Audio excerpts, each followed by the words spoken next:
السلام علیکم ورحمۃ اللہ تعالیٰ وبرکاتہ۔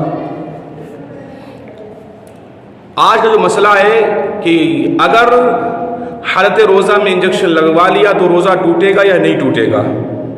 اگر وہ انجیکشن نس میں لگوا لیا تو روزہ ٹوٹے گا یا نہیں ٹوٹے گا؟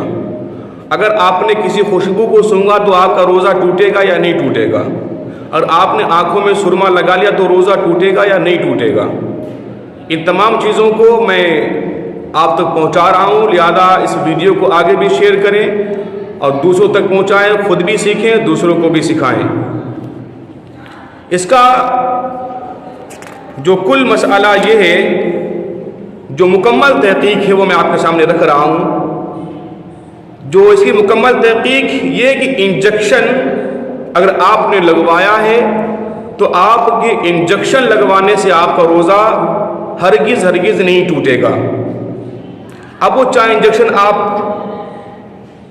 رگ میں لگوایا جائے چاہے گوشت میں لگوایا جائے، کیونکہ اس کے بارے میں ضابطہ کلیہ یہ ہے کہ جماع اور اس کے ملحقات کے علاوہ روزہ کو توڑنے والی صرف وہ دوا اور غذا ہے جو مسامات اور رگوں کے علاوہ کسی منفذ سے صرف دماغ یا پیٹ میں پہنچائی جائے۔ مسامات گوشت یعنی رگوں وغیرہ میں، اور در مختار مع شامی جلد 2 صفحہ نمبر 108، فتاوی عالمگیری جلد اول صفحہ نمبر 191 میں ہے۔ ان عبادتوں کا آپ کو میں خلاصہ کر رہا ہوں، ان تمام عبادتوں کا، ان تمام حوالہ جات کا خلاصہ ہے کہ غذا اور دوا اسی وقت روزہ توڑے گی جب دماغ یا پیٹ تک کسی منفذ سے، اب آپ سوچ رہے ہیں منفذ کیا ہوتا ہے؟ منفذ کہتے ہیں سوراخ کو، کسی سوراخ سے دوا پہنچائی، بلکہ بعض حضرات نے صرف منفذ تک پہنچنے پر اکتفا فرمایا ہے، اس لیے کہ ان کی تحقیق پر دماغ سے پیٹ تک براہ راست تعلق ہے۔ شامی جلد 2 صفحہ نمبر 103 میں بحر سے کہ مسامات اور رگوں کی وساطت کے بغیر پہنچنے کی قید اسی لیے لگائی گئی ہے کہ عامہ کتب و فقہ میں مذکور ہے کہ اگر دماغ یا پیٹ میں زخم میں یا پیٹ کے زخم میں دوا ڈالی تو روزہ اس وقت ٹوٹے گا جبکہ دوا در حقیقت دماغ اور پیٹ میں پہنچ جانے کا ظن غالب ہو جائے۔ جب آپ کو یقین ہو جائے کہ ہم نے سوراخ کے ذریعے جو دوا ڈالی ہے وہ ہمارے پیٹ میں یا ہمارے دماغ میں پہنچ چکی ہے تو اس وقت روزہ آپ کا ٹوٹ جائے گا، ورنہ آپ کا روزہ نہیں ٹوٹے گا۔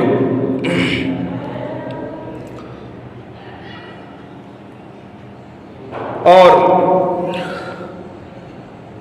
زخم کے شگاف سے دماغ یا پیٹ میں پہنچی، زخم کا شگاف ہے یا پیٹ میں پہنچی تو روزہ ٹوٹ گیا، اور رگوں یا مسامات کے ذریعہ پہنچی ہے تو آپ کا روزہ نہیں ٹوٹے گا، ورنہ قید بیکار ہے۔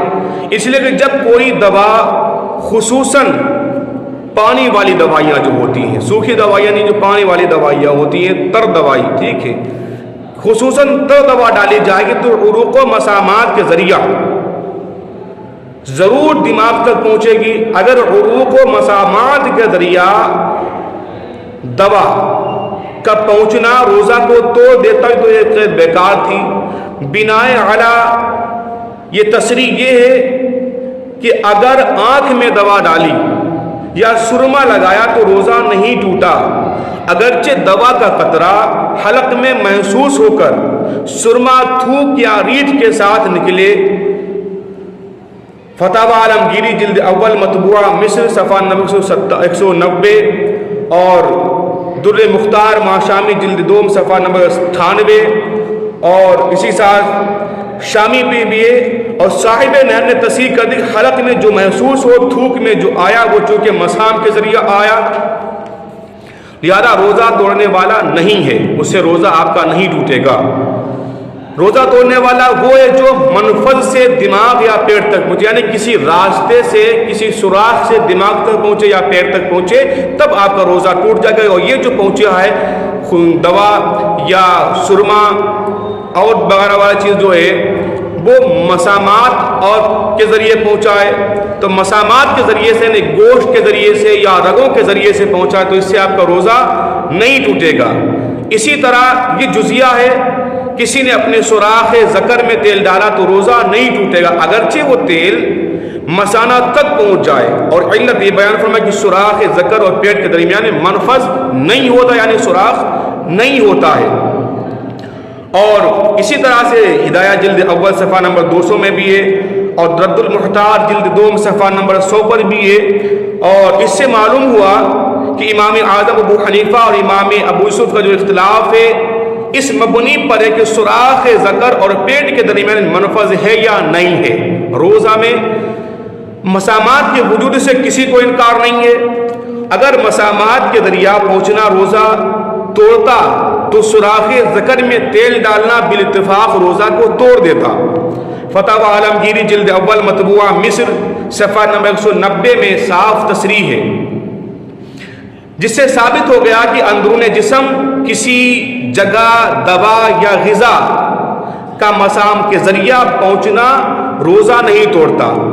جب یہ ذہن نشین ہو گیا کہ روزہ توڑنے والی وہ دوا اور غذا ہے جو مسامات کے علاوہ کسی منفذ سے دماغ میں پہنچے یا پیٹ تک پہنچے، تو اگر منفذ کے ذریعے دماغ تک پہنچتی ہے، پیٹ میں پہنچتی ہے، تب روزہ ٹوٹے گا۔ اگر منفذ کے ذریعے نہیں پہنچتی تو آپ کا روزہ نہیں ٹوٹے گا۔ اب حقیقت کیا ہے انجیکشن کی؟